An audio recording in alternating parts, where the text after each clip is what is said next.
สวนพฤกษาเปลี่ยนมาเป็นสวนบรรดาเผ่าและเด้อฮู้ละบอซึ่งในระหว่างวันที่18-12 กรกฎาคม 2025 นี้อยู่ที่สวนบรรดาเผ่าจะได้มีกิจกรรมเพื่อเกี่ยมจัดงานเฉลิมฉลองวันสั่งตั้งแนวล้าวสั่งศาสตร์ครบรอบ75 ปีทั้งนี้ก็เพื่อเป็นการเต้าโฮมความสามัคคีความเป็นเอกภาพภายในของ50ชนเผ่าอยู่ในสาธารณรัฐประชาธิปไตยประชาชนลาวให้ได้มาแสดงออกในงานพบปะแสดงศิลปะและกิจกรรมอื่นๆร่วมกันดังนั้นในวันที่4 กรกฎาคม 2025 ที่สวนบรรดาเผ่าก็ได้มีการแถลงข่าวเกี่ยวกับการจัดงานวัฒนธรรมชนเผ่าในระหว่างวันที่8-12 กรกฎาคม 2025 นี้ซึ่งว่าทานศาสตราจารย์ปริญญาเอกภูวงศ์ภมีสิทธิ์กรรมการศูนย์กลางแนวล้าวสั่งศาสตร์หัวหน้าคณะที่ปรึกษาเวียกงานชนเผ่าทั้งเป็นประธานส่วนบรรดาเผ่า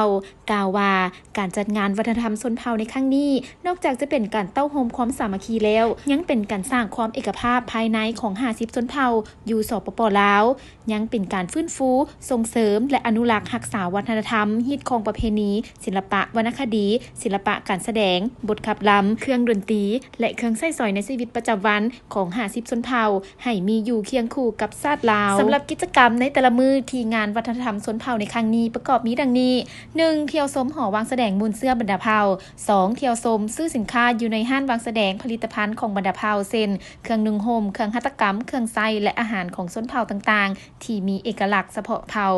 3. ชมการเดินแบบผ้าลายนาคชมศิลปะลำวงลาวหับฟังศิลปะเสียงแคนลาวซึ่งศิลปะดังกล่าวได้ถูกรับฮ้องเป็นมรดกโลกมาแล้วและนอกจากนั้นก็จะได้หับชมการแสดงศิลปะของแต่ละชนเผ่าหับชมหน่วยศิลปะของส่วนบรรดาเผ่าและหน่วยศิลปะของโรงเรียนประถมมัธยมจากเมืองนาไซทองอีกด้วย 4.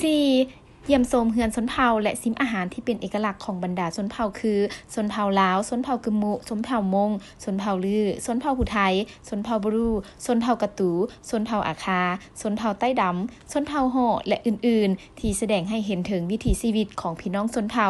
5. ร่วมพิธีบาสีสู่ขวัญและระวงสามัคคีตามประเพณีชนเผ่าลาว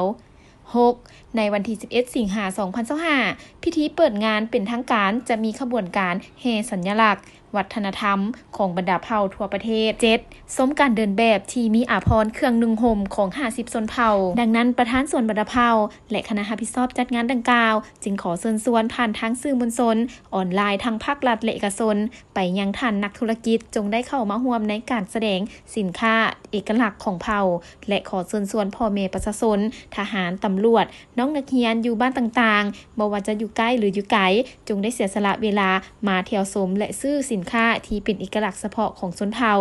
ซึ่งว่างานนี้เป็นครั้งทำอิฐที่ได้รวมเอาบรรดาเผ่าต่างๆมาร่วมกันแสดงความสามัคคีและความเป็นเอกลักษณ์อยู่แห่งเดียวกันที่ส่วนบรรดาเผ่านี้บ้านด่านสีเมืองนาไซทองนครหลวงเวียงจันทน์